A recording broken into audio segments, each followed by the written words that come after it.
Hi friends, welcome to Nishi vlogs. ఈరోజు మనం ఒక చిన్న కథ చెప్పుకుందాం. ఆ కథ పేరు కొండ మీద కోతి.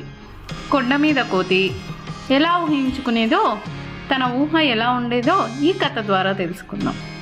ఒక నగరం నది ఒడ్డిన పెద్ద కొండ ఉండేది. కొండపై ఉన్న చెట్లపై కొన్ని కోతులు ఉండేవి. ఆ కోతుల్లో ఒక దాని పేరు బిజ్జు.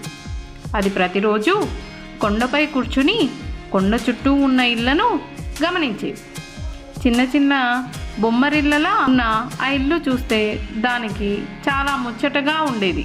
నిజానికి అవి చాలా పెద్ద మేడలని, తాను ఎత్తైన కొండ మీద నుంచి కిందికి చూడడం వల్ల అవి చిన్నగా కనిపిస్తున్నాయని అని దానికి తెలియదు కదా. ఆ చిన్ని చిన్ని ఇళ్లల్లో ఉండే ప్రాణులు మరింత చిన్నవై ఉంటాయని నమ్మేది. ఆ చెట్లపై తిరుగాడే ఉడతలు, గూళ్ళు కట్టిన పిట్టలు, బొరియల్లో ఎలుకలు వంటి జీవజాలమే దానికి పరిచయం. వాటితో పోలిస్తే అది చాలా పెద్దది కావటం చేత బొమ్మరిళ్లలో ఉండే వేలెడంత ప్రాణులు కూడా తన ముందు చాలా అల్పమైనవని భావించేది.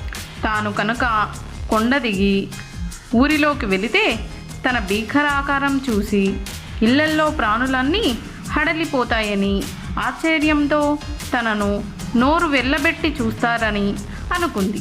అలా ఊహించుకొని ఆనందించేది. రోజు రోజుకి కొండ దిగి వెళ్ళి తన గొప్పతనం చాటాలన్న బిజ్జు కోరిక బలపడసాగింది. ఒకరోజు అది తెగించి కొండ దిగి ఊళ్ళోకి ప్రవేశించింది. ఆకాశాన్నంటే భవంతులను, రహదారులపై రద్దీని చూసి నివ్వెరపోయింది. ఆ మనుషుల దుస్తులు, భాష, వారి కార్లు, వైభోగం చూసి తుళ్ళమొహం వేసింది. పాపం బిజ్జుని పట్టించుకున్న వారే లేకపోయారు. ఆహారం దొరకక ఆ రద్దీలో రహదారులు దాటలేక దానికి చచ్చే చావైపోయింది. పైగా ఒకచోట ఒకతను కోతిని ఆడిస్తూ డబ్బు సంపాదించడం చూసింది. ఆ బక్క చిక్కిన కోతిని చూసి, దాని మెడకు కట్టిన తాడును చూసి బిజ్జు గుండె జల్లుమంది. తననెవరైనా పట్టేలోపు తప్పించుకోవాలని తపన పడింది. మనుషులతో పోలిస్తే తన స్థాయి ఏమిటో తెలుసుకుంది. ఘనత అనేది చాటుకునేది కాదని దానికి అర్థమైంది. మన గొప్పతనం గురించి ఎదుటివారు మనని చేరుకోవాలని కానీ, నా గొప్పని చూడండి అంటూ మనం ఎదుటివారిని చేరితే భంగపాటు తప్పదని గ్రహించింది. కాళ్ళు ఇడ్చుకుంటూ కొండదారి పట్టింది. కానీ ఎక్కడం దిగినంత తేలిక కాదు కదా.